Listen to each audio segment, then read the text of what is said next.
Hello guys, today I'm going to review a Marvel comic, and last time I reviewed a DC comic. This time it's going to be The Amazing Spider-Man, written by Stan Lee and Steve Ditko, which was written in 1963, so it's a pretty old book.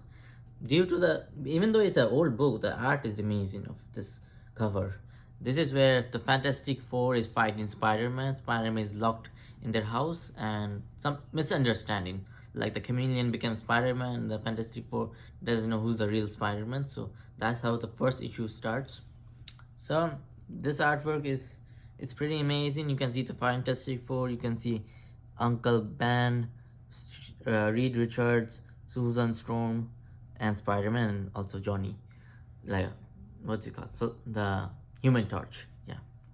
So what I like about this book is what I like about this book is the villains.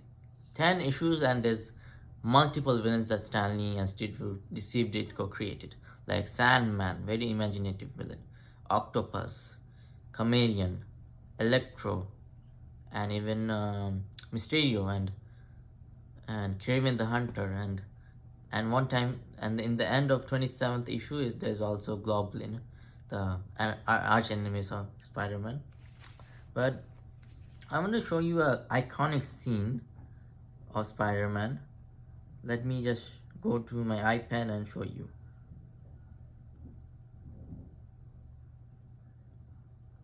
Okay, and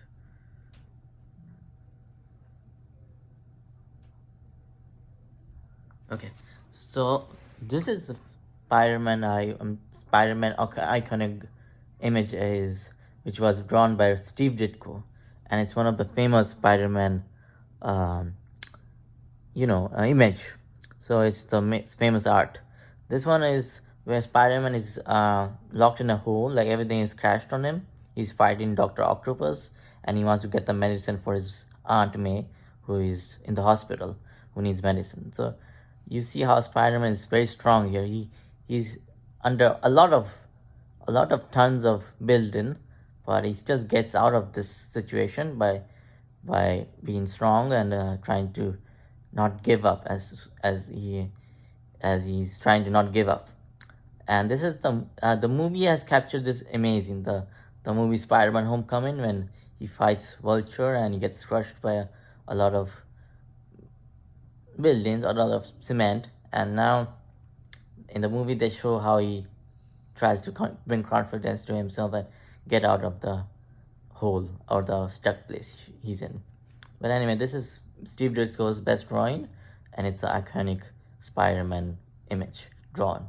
Anyway, so another thing I like about this Spider-Man comic is the interaction between his friends, like Thompson and Harry Osborn and Gwen Stacy and Mary Jane, how they interact with Spider-Man and how they are friends, and their interaction, their three by love story. Like Osborn likes Gwen Stacy, so does Spider-Man, and Spider-Man gets Gwen Stacy. Like all the communication of the romantic triangle is amazing, but it's pretty good. It's like a soap opera, but it's very animated.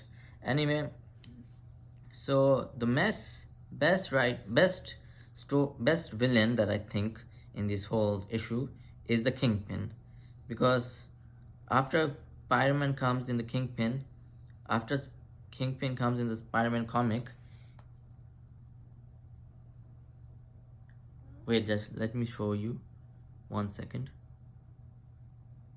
Yeah, now the Kingpin has come, and he's a very difficult villain. Like he's very corny in this issue, but he looks scary more than his other villains.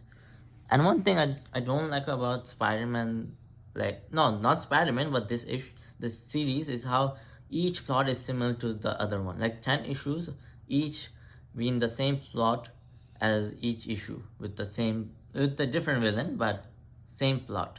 And that's kind of the boring aspect of the first 10 issues. But after they show Kingpin or Green Goblin, then the story gets mature, and there are deaths, obviously. So anyway, so this is a small drawing I made of Spider-Man for this review, and it's not so good, but it's I worked hard enough for it.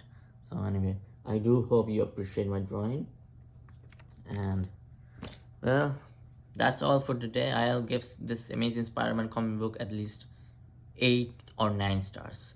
It would have been 10 if the plot was not so similar. Like the first 10 issues, the plot were not similar to each other. Then I would have given it 10, but 9 is okay. And if you like this video, subscribe, thumbs up, like, share, and comment how do you like this video. And comment which is your favorite Spider-Man movie and comic. Thank you, bye.